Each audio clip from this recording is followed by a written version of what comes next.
Yo guys, Punkrat another video. We're in phase 1 of Classic. Well, phase 1.5 I guess, since Dire Maul was released a tad bit early. Now if you've been living under a rock, I guess you wouldn't know this, but there's gonna be multiple phases of Classic WoW that'll slowly release over the next year or so. Each phase bringing new and exciting content to the game, adding on to the already expansive Classic experience that we have access to right now. With each phase, the game gets better and better, changing the endgame landscape in a massive way. There are 6 phases in total, each quite unique. So let's go over each of them and talk about what to expect in each step awaiting you in the future of this great nostalgic journey. That's what this video is all about. Let's talk about each phase of Classic WoW.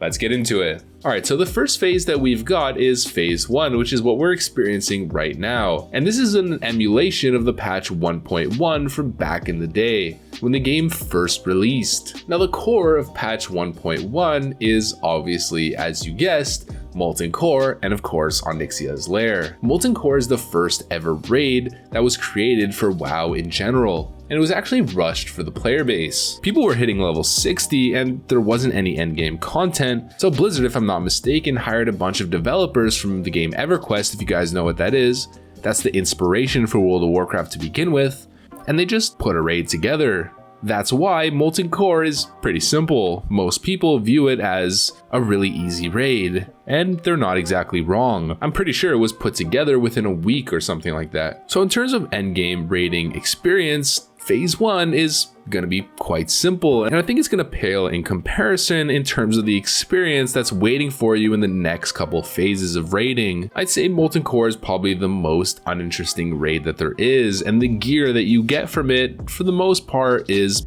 pretty average. A lot of sets are really nice, like the Hunter one, the Rogue one, and the Warrior, but some of the tier sets there are pretty subpar, and all of the items in general are kind of lackluster in a certain way. So from the gear to the actual raid itself, it's not exactly the best or the cream of the crop when it comes to vanilla raiding. Now, of course, on top of that, we've got Ahn'Qiraz's Lair, and I'd say Ahn'Qiraj is a pretty good one. It's a quite interesting fight, although it's quite easy considering people are 15 to 20 manning it. But there's some really awesome loot, and Ahn'Qiraj is pretty much relevant to the end of the game. People are always doing this. Whether you're collecting the head buff, trying to get Viscag, or trying to get your tier 2 helmet, people are always doing Ahn'Qiraj from start to finish. It's not like later expansions where it becomes useless at some point and people literally ignore it.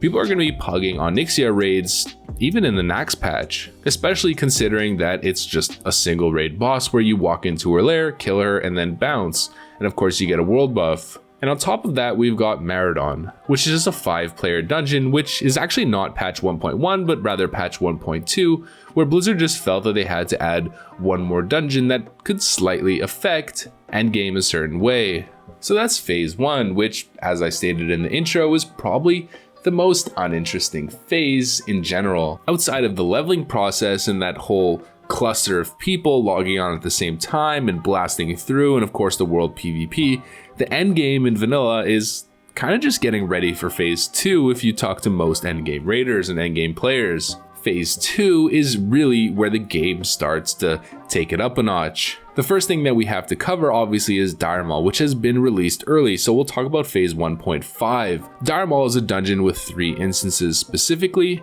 and we've made so many videos covering this topic, but in general it introduces a ton of pre-raid gear that's much better than what you can get from average level 50 dungeons. It introduces a bunch of new gold farms and of course world buffs. Dire Maul is a big part in the endgame landscape, especially for melee DPS. Those world buffs are relevant from start to finish. But let's get into the nitty-gritty of phase 2, because this is really where the game starts to get interesting.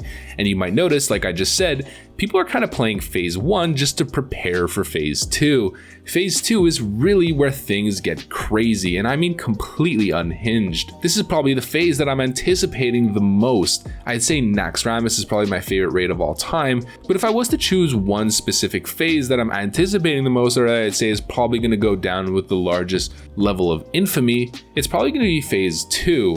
Maybe phase 5, and I'll explain that later. So phase 2 introduces a couple different things. The first is endgame world bosses, meaning we've got Azurgos and Doomlord Kha'Zix. So one of these world bosses can be found in Ashara, just roaming around the area, and another one can be found in the south of Blasted Lands, just south of the Dark Portal. Now you might be thinking, okay, so we got 2 world bosses that we can kill and claim loot from. Alright, what's so interesting about that? What's interesting is that World of Warcraft is a PvP game, at least if you play on a PvP server, and only one guild out of the entire server from Horde and Alliance can claim the bounty from said world boss, meaning the moment these guys get released, it's going to be an absolute slaughterfest out there to claim this boss's head. It's not going to be as simple as let's just go kill a world boss. It's going to be an all-out war to who can secure the world boss, and that's really where things get interesting. Guilds are going to have rogues that are going to be scouting specific spawn locations throughout the entire week, and they're going to be fighting and communicating and forging allies with other guilds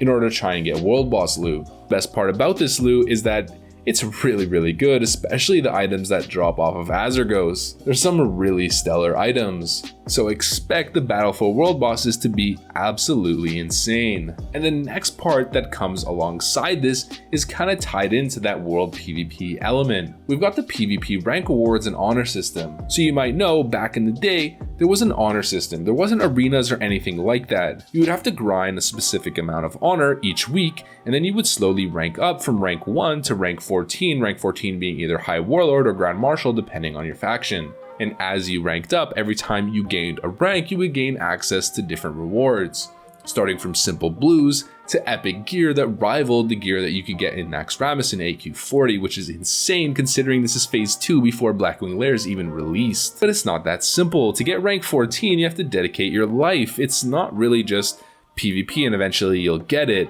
It's dedicate your entire existence to it and farm the most honor on your server and be the #1 guy, or you don't stand a chance. Now, most people know ranking in relation to BGs, so doing pre-mades in order to rank up to rank 14. But in phase 2, there aren't going to be any BGs released yet, so all of the honor farming that you do is going to have to be done out in the open world and world PvP scenarios. So if you're going to want to go do a quest, maybe you're going from Kargath to Searing Gorge, there's going to be a mage, a hunter, a rogue, or somebody who's trying to farm honor camping that chokehold. The world is no longer safe. It's going to be hazardous at every possible location, especially high level ones. There's going to be a bounty on everyone's head, and that bounty being honor points for the week. So right now, there's a bit of an unspoken rule where people are letting everyone else be. It's much more calm than you'd expect, but come phase 2, everyone's going to be bloodthirsty and trying to put your head on a pike.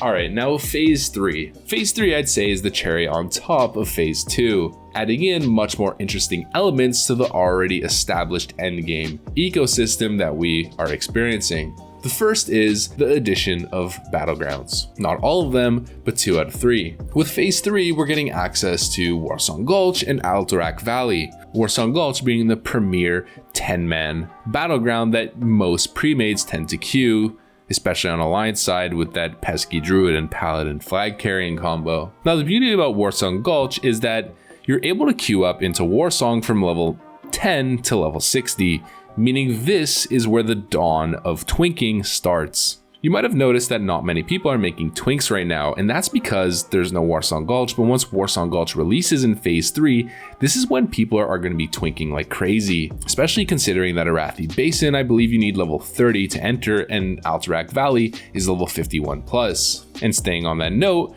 the next thing that gets added in phase 3 is Alterac Valley, which from speaking to my friends, my coworkers in general, this is probably the one element of PvP that people are the most excited for. It's a 40 versus 40 battleground, Stormpike versus the Frostwolf clan, that I'd say most people, it's very dear and near to their heart. And that's probably including me as well. I'd say Alterac Valley is one of my favorites.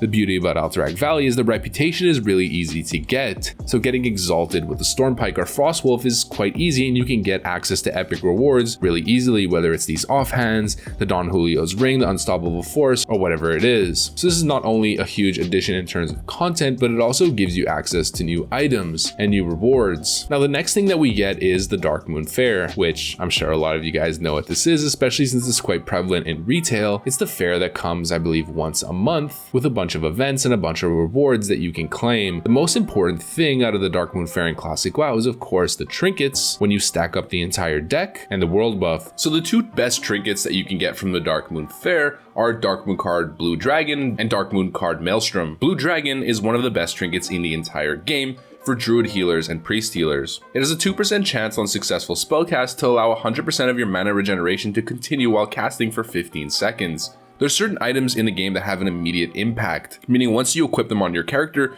you feel them, you feel much more powerful. This trinket will take you from mana issues to seemingly endless mana as a resource. And Dark Moon card Maelstrom is just an equip on hit effect that has a chance to strike your melee target with lightning for 200 to 300 nature damage. This is really nice in PvP, and in general it's just a good and unique trinket that you can use, and probably one of my favorites, viable on feral druids, rep paladins, fury warriors, and rogues. And of course the next one is the Dark Moon Fair world buffs, where you can get 10% damage, 10% spirit, 10% stamina, and a bunch of different really awesome unique buffs. These are some of the best world buffs, so when the Dark Moon Fair is available, you're able to become extra powerful and clear raids at a faster pace. And speaking of raids, the raid that we get access to in Phase 3 is Blackwing Lair, which is an infamous raid with the end boss being Nefarian. Now Blackwing Lair is quite simple. It's slightly harder or slightly more complex than Molten Core of course, but again it's nothing crazy. It's one of the earlier raid experiences, but it's absolutely awesome. Some of the most iconic boss fights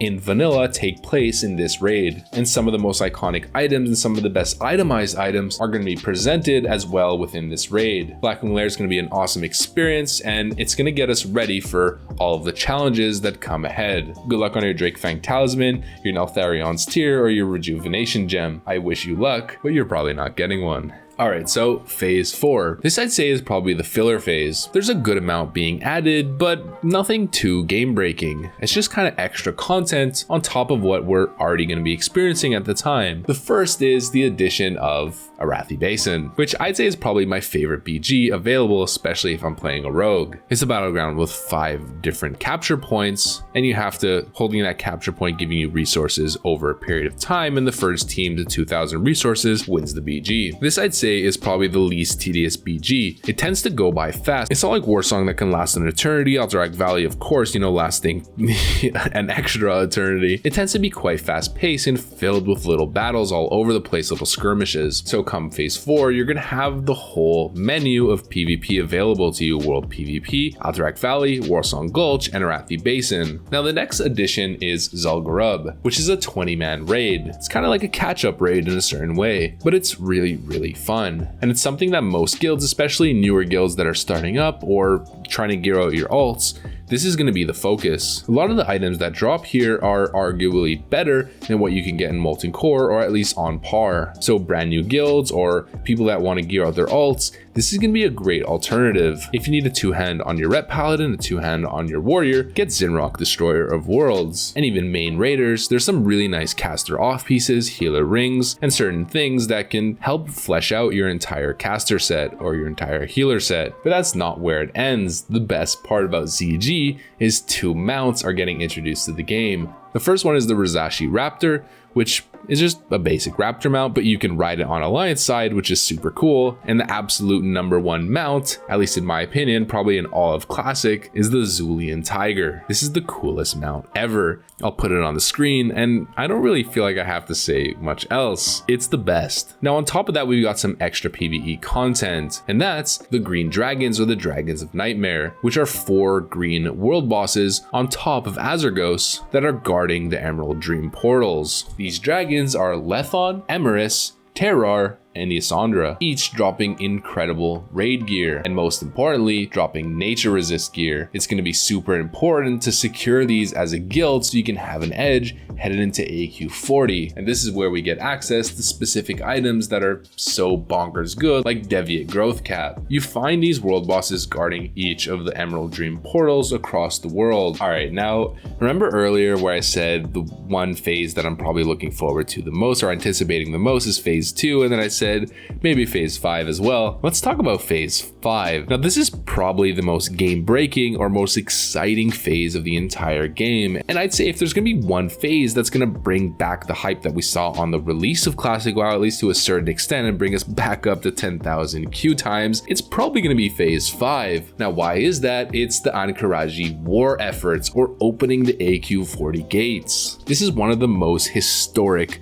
World of Warcraft events of all time. No, it's not one of, it is the most historic event of the game ever. So AQ40 is not available right away. Essentially, the raid's gonna get released, but the gate is gonna be locked, and the server is gonna have to come together and gather up mats and complete the event itself in order to unlock the gates. It's a monumental event that takes both Horde and Alliance working together to make it happen. And it's also a race for world first. The one server that's going to open the gates first is going to get access to the raid content first. Getting the AQ40 gate opening as a world first is an achievement within itself, but then gaining access to the raid also on top of that, potentially getting a Cthulhu kill before anyone else. This is probably an event that's going to break Blizzard's server infrastructure. I'm sure there's going to be lag like crazy, thousands of people all within Silithus at once, just no lifing trying to get those gates open. It's gonna be absolutely epic. It's almost like a raid outside of AQ40 that the whole server is participating in, or at least an event. So get ready for the war efforts. Now on top of that, we've got a couple little changes.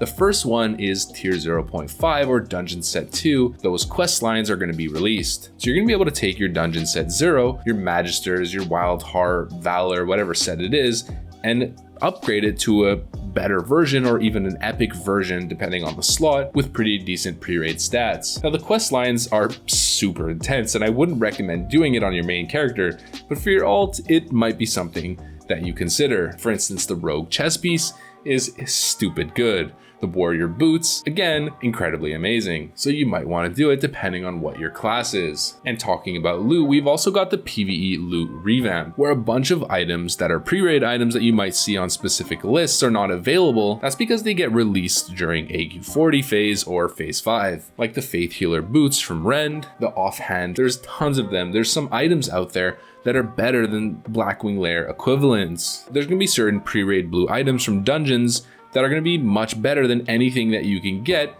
up until late AQ40. So come phase 5, it's going to be time to start dungeon grinding again, even if you're in full tier 2. This phase specifically is going to be historic, or at least repeating history, but meanwhile making its own at the same time. Alright, so that's phase 5, and we said there's 6 phases. So here's the last phase available, patch 1.11 technically, called Shadow of the Necropolis. Lore-wise, probably being the greatest patch available in vanilla. Naxx being the Nerubian citadel that the Lich King brought out of the ground and put his underling Kel'Thuzad, who he reborn as a Lich, in charge of. So sieging Naxx is a part of the Lich King storyline. Following that trend of the AQ40 war efforts and that massive opening of the gates, Blizzard tried to do something else on top of that, another world event to open Naxx. And I think this is probably something that I wish they kept doing, and it's something that's really missing in RPGs nowadays, or MMORPGs. It was called the Scourge Invasion. Now before Naxx became open, the entire world was being sieged by floating necropolis, with tons of undeads protecting crystals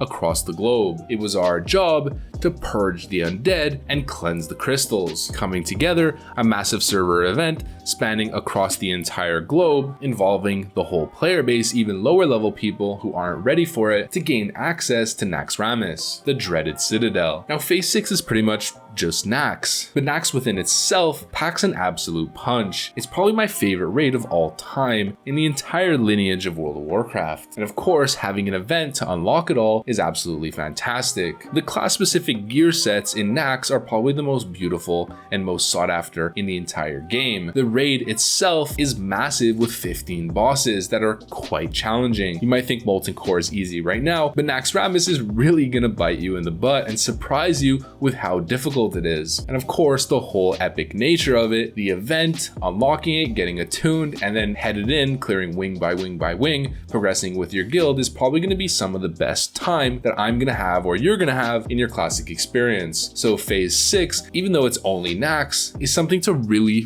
look forward to. So there you have it, friends, what to expect in each phase of Classic WoW. I hope you're as excited as I am. I've said it forever that the first phase of Classic, outside of the leveling process and that social dynamic, the social fabric that's building, is just the beginning. It's definitely not my go-to Classic experience in terms of the endgame. But these next phases, man, you guys have no idea what's in store for you. Things are about to get real intense, and I can't wait for at least Phase 2 to launch on live servers for the player base to experience. We have so much to look forward to, guys. And of course, even beyond that, whether it's the Burning Crusade or even another trajectory entirely, we have a long road filled with great fun ahead of us. Now, if you like this video and want to see more like it, make sure to leave a like, comment, subscribe, of course, you know the drill, soldiers. Hit that notification bell to be notified every single time I post a new video straight out of the render oven. And with that said, thanks for watching, and I'll see you on the next one. Peace.